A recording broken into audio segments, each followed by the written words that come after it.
अब नेक्स्ट आता है प्रकाश का अपवर्तन। अब प्रकाश का अपवर्तन क्या होता है?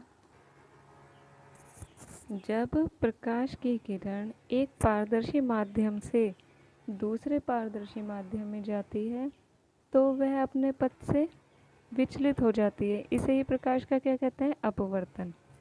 ठीक है, समझ में नहीं आया होगा ना कि आपको मैडम ने क्या बोल दिया। तो ये जो आपकी बुक में जो ये फ्रंट में डायग्राम बना है ना, ये देखिए, ये वाला ये बना है ना फ्रंट में, तो ये क्या है? प्रकाश के अपवर्तन का डायग्राम है। अब इसे आप कैसे कर सकते हैं? इसे आप एक्सपेरिमेंट बेस भी कर सकते हैं। आपको क्या करना है कि एक कांच के ग्लास में आधा ग्लास पानी लेना है और उसके अंदर एक पेंसिल या फिर स्पून को डालना है। तो आप क्या देखेंगे, जो वो पेंसिल है वो जब ग्लास के अंदर जाती है तो आपको क्या दिखेगी? वो थोड़ी सी स्लाइटली तिरछी सी दिखेगी। ठीक है, तो उसे क्या कहते हैं? प्रकाश का अपवर्तन। वैसे तो पेंसिल सीधी दिखनी चाहिए ना, जब हम ग्लास में उसे डिप कर रहे हैं तो सीधी दिखनी चाहिए, लेकिन जब आप उसको देखेंगे ना ग्लास में तो वो आपको क्या दिखेगी? थोड़ी सी तिरछी दिखेगी। तो इसका मीन्स ये होता है कि वो अपने पथ से थोड़ा सा विचलित हो गई है, हट गई है। मतलब विचलित होना मतलब अपने पथ से या रास्ते से थोड़ा सा हट जाना। ठीक है, अब इसके भी दो नियम होते हैं। ठीक है, पहला नियम क्या है? आपतित किरण, अपवर्तित किरण तथा अभिलंब आपतन बिंदु पर तीनों एक ही तल में होते हैं। जो हमने पहले पढ़ा था ना परावर्तन का नियम, सेकंड वाला, वही। ठीक है, अब सेकंड नियम क्या है इसका अपवर्तन का? किन्हीं दो माध्यमों के लिए, ठीक है, किन्हीं दो माध्यमों के लिए तथा एक ही रंग के प्रकाश के लिए, ठीक है, आपतन कोण का साइन तथा अपवर्तन कोण की जगह का अनुपात एक नियतांक होता है। Means sine I upon sine R is equal to constant. ठीक है, समझ में नहीं आ रहा होगा ना? अभी समझाती हूँ। देखो, ये देखिए, ये क्या है? प्रकाश का अपवर्तन। ठीक है, प्रकाश का क्या है? ये अपवर्तन।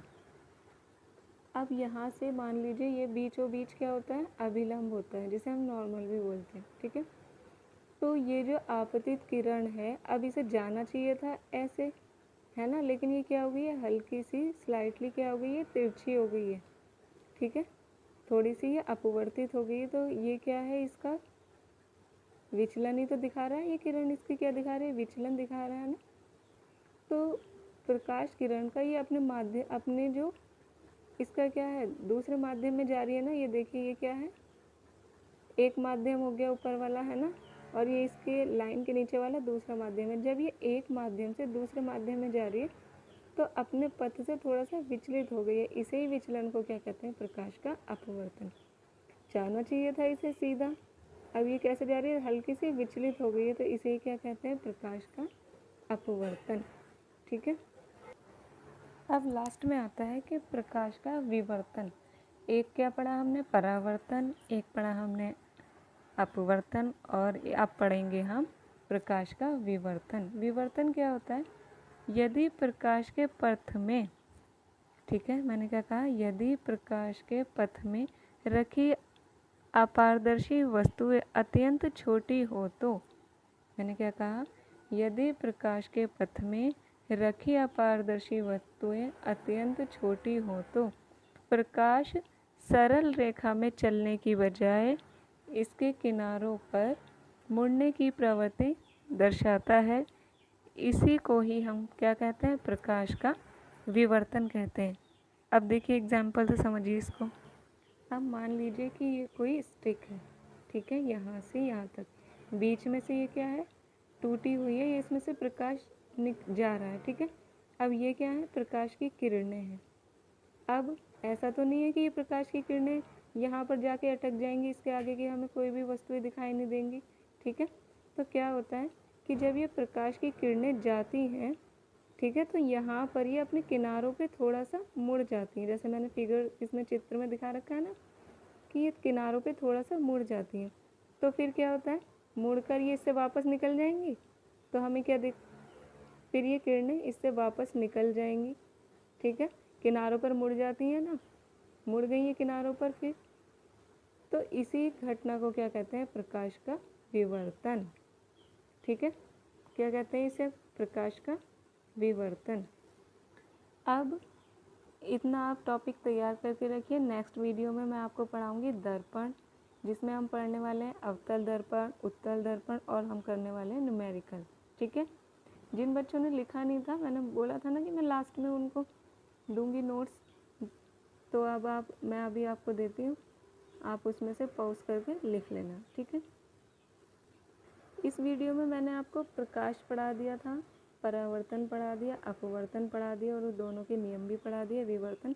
लेकिन हमने अभी प्रकाश के गुण नहीं पढ़े, है ना, कि प्रकाश के क्या कैरेक्टरिस्टिक्स होते हैं, क्या उसके गुण होते हैं। ठीक है, तो वो भी पढ़ लेते हैं। तो प्रकाश का पहला गुण होता है कि प्रकाश हमेशा क्या करता है? सरल रेखा में गति करता है। लेकिन ऐसा नहीं है कि प्रकाश हमेशा ही सरल रेखा में गति करेगा। ठीक है, आगे एक्सप्लेन करूँगी कि ऐसा क्यों होता है। कभी आपने टॉर्च की लाइट देखी है? टॉर्च से जब आप कहीं पे लाइट देखते हैं तो आपने ये देखा है कि जो टॉर्च की लाइट है वो सीधी स्ट्रेट लाइन में ही तो जा रही है, मोशन स्ट्रेट लाइन में ही तो करती है। ऐसा तो नहीं कि वो वेव्स के रूप में जा रही है, तिरछी तिरछी आड़ी टेढ़ी सी, जैसे लहरें होती हैं ऐसे जा रही है, या फिर घूम घूम के जा रही है, ऐसा तो नहीं है ना। तो प्रकाश का ये क्या है? एक गुण है कि प्रकाश क्या है? सरल रेखा में गति करता है। दूसरा, अभी हमने पढ़ा था पीछे कि प्रकाश क्या है? एक विद्युत चुंबकीय तरंग के रूप में काम करता है। तो प्रकाश का दूसरा गुण क्या हो गया? कि प्रकाश एक तरंग के रूप में भी चलता है। ठीक है, और तीसरा गुण प्रकाश का क्या होता है? कि जो निर्वात में वैक्यूम्स होता है ना, वैक्यूम, तो वैक्यूम में प्रकाश की चाल सबसे अधिक होती है। अब आप पूछेंगे कितनी होती है? तो वो होती है 3 × 10⁸ मीटर पर सेकेंड। ठीक है, अगर मैं आपसे एक क्वेश्चन करूं कि हमें वस्तुएं क्यों दिखाई देती हैं, तो आप क्या आंसर करेंगे? आप सिंपली बोल देंगे प्रकाश के कारण, है ना। प्रकाश है इसीलिए हमें कोई वस्तु दिखाई दे रही है, प्रकाश नहीं होगा तो हमें नहीं दिखाई देगी, है ना, यही बोलेंगे ना। लेकिन ये क्वेश्चन, ये वाला आप बोर्ड एग्ज़ाम में तो लिख के नहीं आ सकते ना ये आंसर। कोई लॉजिक होना चाहिए। भाई साइंस हम क्यों पढ़ रहे हैं, है ना, उसके पीछे का रीज़न क्या है, उसमें हमारे कही हुई बातें या हमें अपनी जो बातें होती हैं उसे लॉजिकल रीज़न में बताना होता है ना, कि उसे प्रूव करके बताना होता है कि इसलिए होता है भाई ऐसा। ठीक है, तो इसका आंसर क्या है? कि प्रकाश के परावर्तन के कारण हमें वस्तुएं दिखाई देती हैं। भैया परावर्तन ही तो होता है वो। जब हम कोई, अभी मैंने आपको मैं फर्स्ट उसमें क्या बताया था, जब हम प्रकाश पढ़ रहे थे, कि जो वस्तुएं होती हैं वो क्या करती हैं? एक प्रकार का विकिरण सर्जित करती हैं, बताया था मैंने, जो टकरा कर वापस हमारी आँखों में आता है, फिर हमें क्या दिखती है? वस्तुएं दिखने लगती हैं, है ना। ठीक है, समझ में आ गया। अब नेक्स्ट वीडियो में हम पढ़ने वाले हैं न्यूमेरिकल, नेक्स्ट वीडियो। ठीक है, तो कल पढ़ाऊँगी मैं आपको। जब तक आप ये नोट्स देख लीजिए एक बार। जो कोई चीज़ भी समझ में ना आए तो आप कमेंट में मुझे बता सकते हैं।